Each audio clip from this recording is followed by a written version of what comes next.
Hello guys, இன்னைக்கு வீடியோவில் ஜெமினாயோட student account எப்படி 1 இயர் ஃப்ரீயாக யூஸ் பண்ணலாம் அப்படின்றத ஷோ பண்ண போகிறேன். ஸோ ஃபர்ஸ்ட் கூகுளுக்குள்ளே போய்ட்டு ஜெமினாய் ஸ்டூடெண்ட் அக்கௌண்ட் அப்படின்னு சர்ச் பண்ணிக்கோங்க. அதில் ஃபர்ஸ்ட் ஒரு லிங்க் வரும்.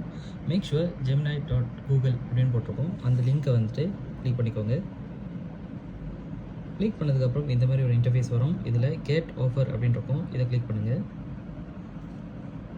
கிளிக் பண்ணதுக்கப்புறம் இந்த மாதிரி ஒரு இன்டர்ஃபேஸ் வரும். இதில் வந்துட்டு யூனிவர்சிட்டி ஸ்டூடெண்ட்ஸ் யார் வேணால் அப்ளை பண்ணலாம்.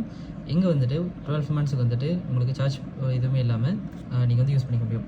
ஸோ உங்களோட வெரிஃபை பண்ணணும். அதுக்கு என்ன பண்ணணும், உங்களோட யூனிவர்சிட்டியோட இமெயில் வந்துட்டு நீங்கள் லாகின் பண்ணிட்டு அதுக்கப்புறம் அதுக்கு வந்து எக்ஸஸ் கொடுத்து நீங்கள் வெரிஃபை பண்ணுவீங்க. அவ்வளோதான். அதுக்கப்புறம் வந்துட்டு உங்களோட கார்டு டீட்டெயில்ஸ் இல்லைனா டச் அண்ட் கோ ஏதாச்சும் வந்து ஆட் பண்ணிக்கலாம். வந்துட்டு என்னோட இதில் டச் அண்ட் கோட ஆட் பண்ணேன். ஸோ இங்கே வந்து பார்த்தீங்கன்னா தெரியும் 2 TBயோட AI Pro வந்துட்டு நமக்கு 1 இயருக்கு வந்து ஃப்ரீயாக ட்ரையல் கொடுக்குறாங்க. ஸோ ஸ்டார்டிங் டுடே, அதான் இன்றைக்குள்ள டேட்டு, அதில் வந்து இன்றைக்கி முடியுது அப்படின்றதையும் வந்து சொல்லிடுறோம். ஸோ நம்மளுக்கு வந்து 10 October 2026 வந்து முடியுது. ஸோ அதுக்கப்புறம் முடியும் போதுலேருந்து தான் வந்து உங்களுக்கு 97 ringgit, அதாவது 98 ringgit வந்து சார்ஜ் பண்ணுவாங்க. பட் பேசிக்லி இது வந்துட்டு நீங்கள் ஈஸியாக வந்து கேன்சல் பண்ணிடலாம். ஸோ நீங்கள் 10 October 2026 கேன்சல் பண்ணிட்டீங்க அப்படின்னா நீங்கள் எந்த பேமெண்ட்டுமே வந்து கட்ட வேணாம். 100% இது வந்து ஃப்ரீயாகவே யூஸ் பண்ணிக்கலாம்.